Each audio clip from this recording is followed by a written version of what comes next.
What's up guys, Burden here from AddictGaming.com. Today I'm going to take you through Story Mode of Sorrow's Embrace. It's a pretty fun dungeon, it has some pretty cool boss fights. I'm not going to be talking through the dungeon too much as far as just clearing trash mobs and things like that.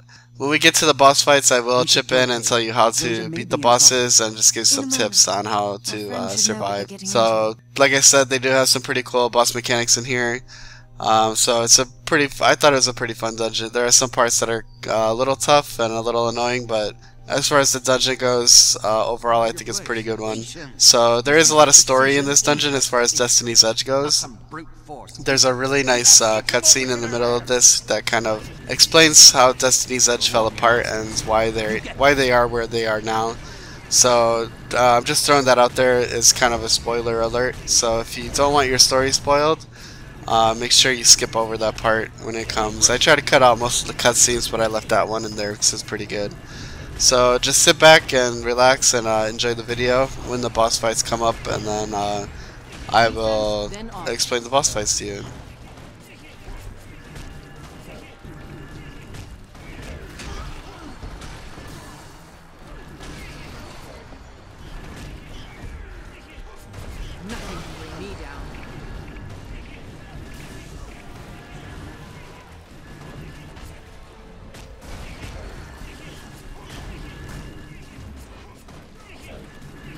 Feels nice.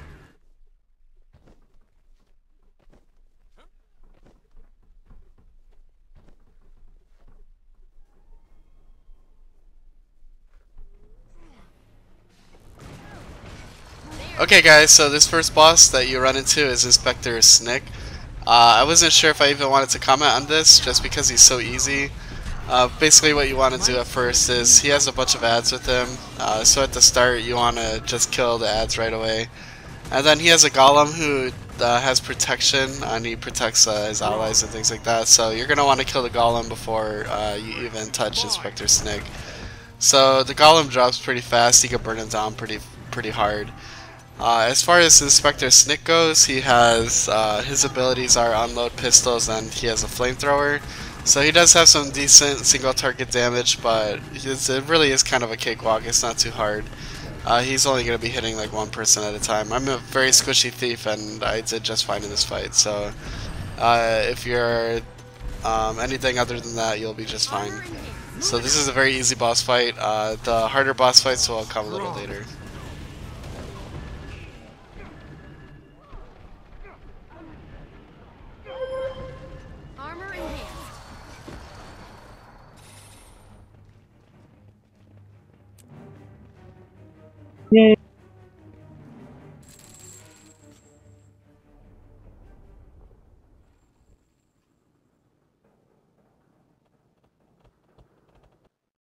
The dredge.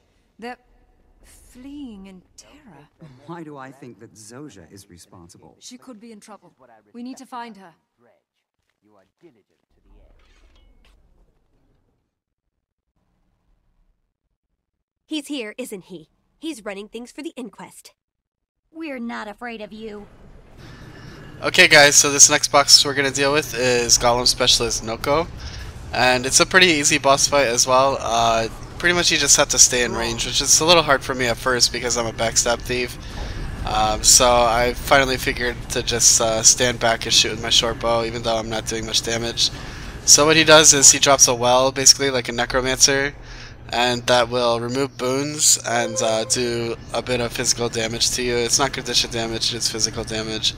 And then as you saw, he shoots a little lightning thing that bounces between allies, so make sure if that's coming towards you that you dodge and it'll end the chain. Other than that, it's pretty easy. He'll do a little AoE spin attack like that right there, and that's about it. I would just suggest stay ranged and just melt him down. It's about that simple.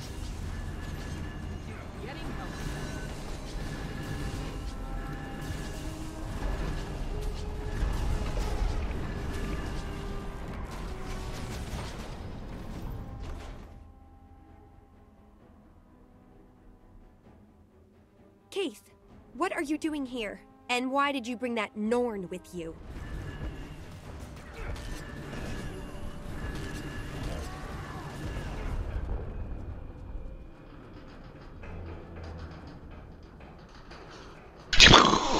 He like bringing him out this time. Yeah.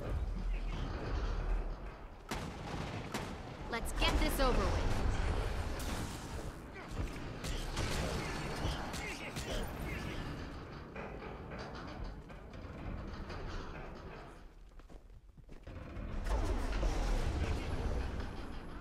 Such might.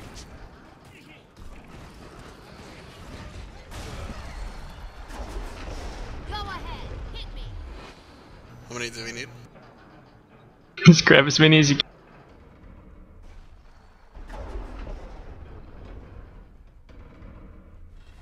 There we go. Yep.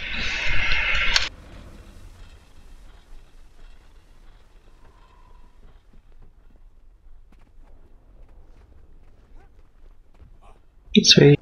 We, the Dredge people, have succeeded where so many have failed for our rising power into the depths and leave to us their ruins. And it is with this in mind that I, Zukov, say to you,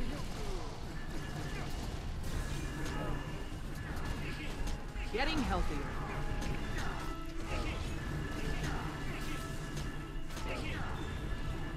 Close to dying.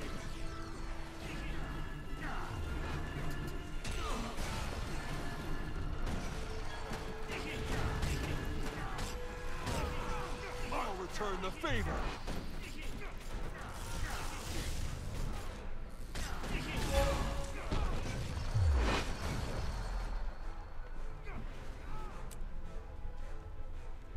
Can't breathe. All they can is see him.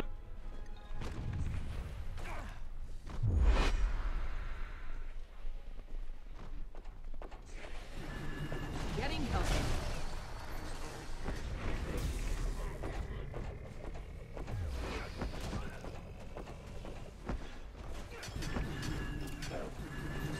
Defense, then offense.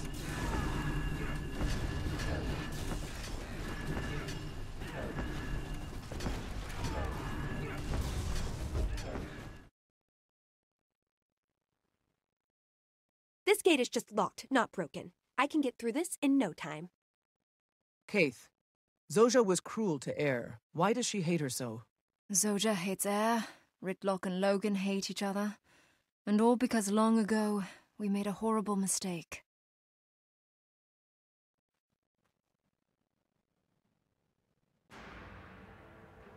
Once we fought together as one.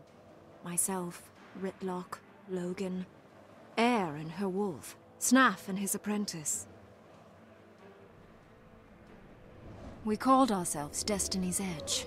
We were the best the world had seen. We fought dragon minions from the Sea of Sorrows to the Crystal Desert. We encountered Glint.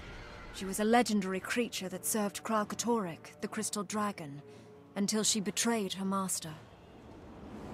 Kralkatorrik awoke and flew south to slay its traitorous lieutenant, leaving devastation in its wake.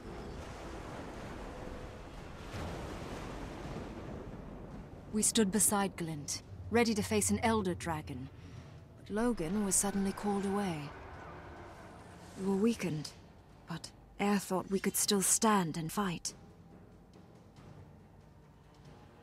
Air was incorrect. We were defeated. Kralkatorrik killed Glint. We lost Snaff as well.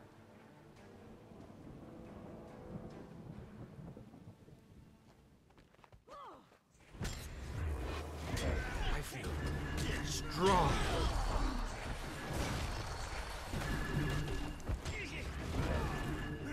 Getting healthy.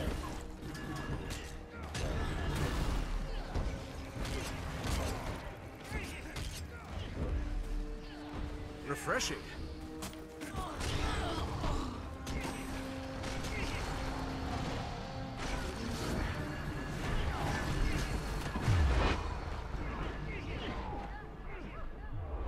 I'm in bad shape here.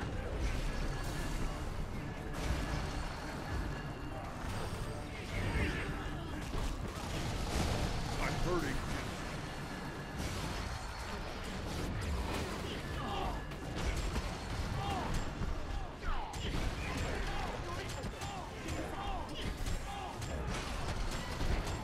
armored up.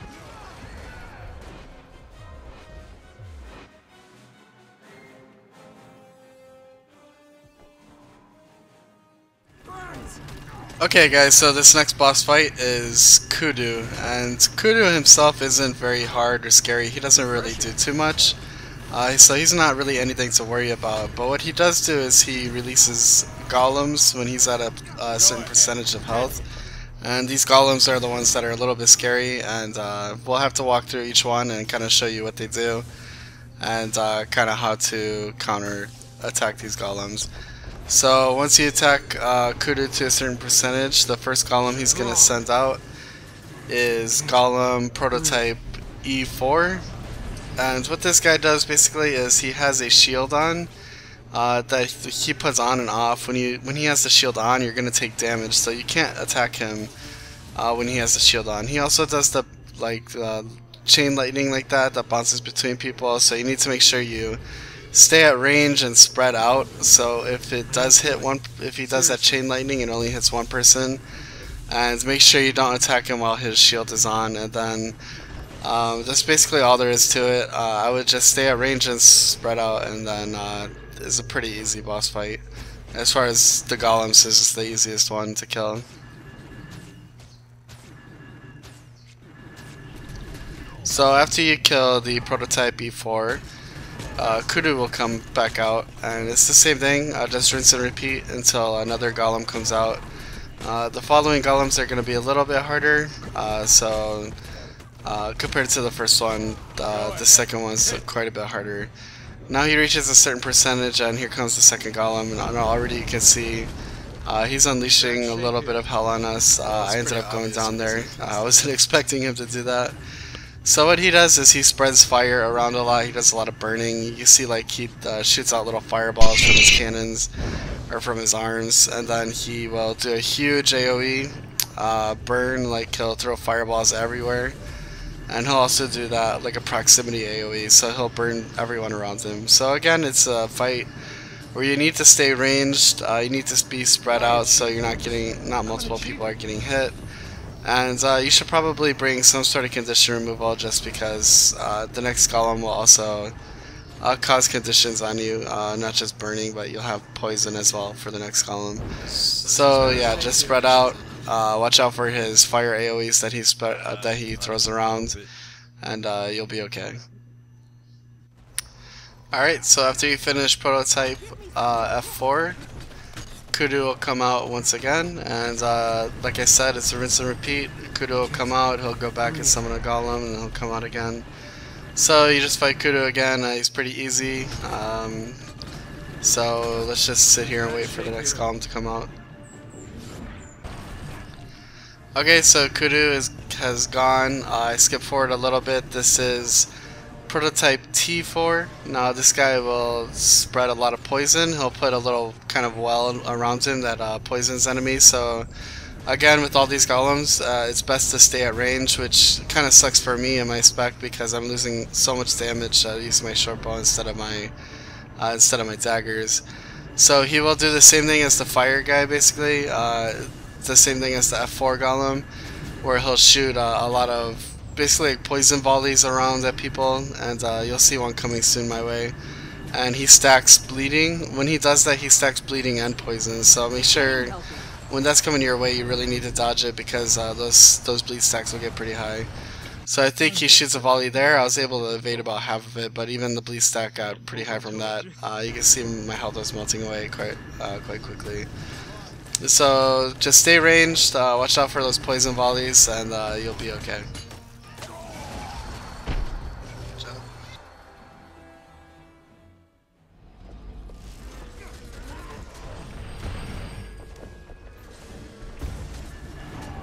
Attack my target!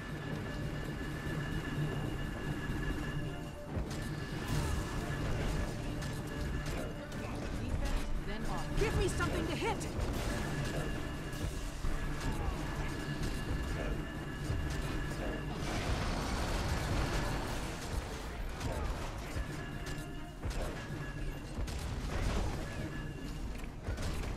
Kill him!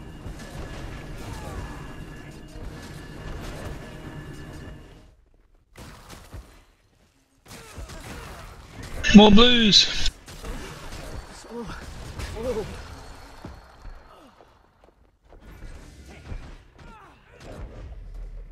Hey, green that time. Might makes me right.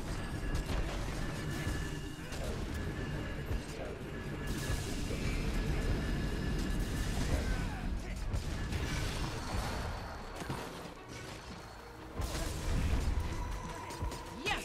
Gaining adrenaline. Uh oh. Like spike.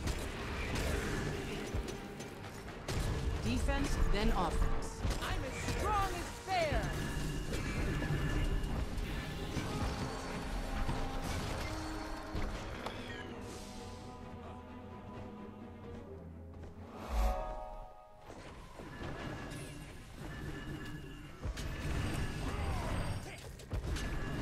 Feels nice.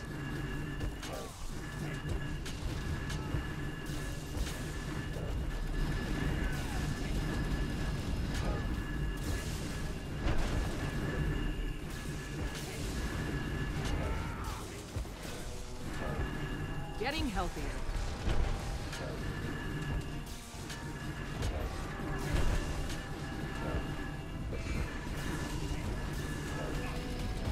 Nothing can bring me down. Almost ready.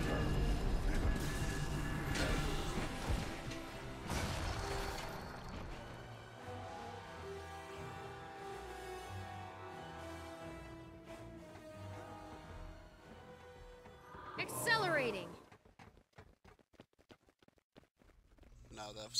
Alright guys, so I actually had a recording problem here because, well, not necessarily a problem, but I thought we were going to wipe on this boss because we all got caught in his fire, his little laser fire thing. But actually, Ceres was still alive and he was actually able to get all of us up towards the end. So I did stop recording towards the end here, but it's actually kind of easier to see the boss mechanics like this. So I'll describe to you the boss mechanics. Basically, he does two different things. Well, the one thing he'll do is he has that big eye of his. He'll shoot a big beam of fire. You can see him doing it now. He'll start at one end of this little circle and he'll go all the way around. After he does that, he's gonna. Yeah, you can see he did. He goes across the bridge too. So when he does that, you need to stand behind these these shields. You can see Sarah standing behind it right now. So he'll do it again. He'll start at the halfway point and he'll go halfway around instead of the full way around. Now when he's done doing that, he's gonna reach up and pull a chain. Now what this does is it pours lava on all the spots where the shields are. So if you're hiding behind the shield to dodge that big beam of fire, you have to get out of there. So then he's going back to his beam of fire, so you get back behind the shield. So you keep going back and forth. Now what happens are there are grubs, and you need to kill the grubs, and they'll drop boulders, and you throw the boulders at the boss, and the boulders actually do heaps amount of damage to him. So that's about it. It's a very easy last boss fight. We just all got caught in one thing. Ceres was actually able to basically solo it. He ended up rezzing all of us. So I hope you guys enjoyed this dungeon. I thought the boss fights were pretty fun, and I hope you guys give it a try. Thanks, guys.